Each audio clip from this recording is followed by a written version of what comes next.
Welcome to Guide Guru. We hope this video helps. You begin by confirming the place and the account you'll use.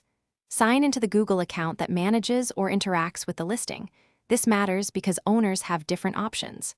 Search the place on Google Maps and inspect details like address, phone, hours, and photos so you know what to remove. If you don't own it, find the Suggest and Edit option. If you own it, go to Google Business Profile to access removal or closure settings. This establishes the correct path forward. Once you've identified the right account, take action. Click Suggest and Edit on Maps and choose the precise reason: permanently closed, never existed, or moved. If you own the listing, open Google Business Profile, find the location, and either remove the profile or mark it permanently closed. Removal in Business Profile accelerates removal from maps.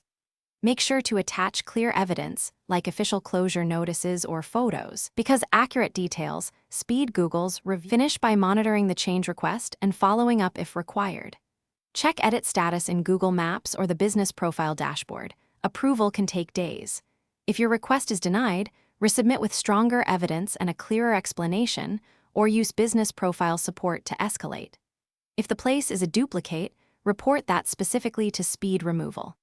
Keep records of submissions and dates so you can reference them when contacting support or resubmitting, because persistence and good documentation are often what gets listing. Thanks for watching.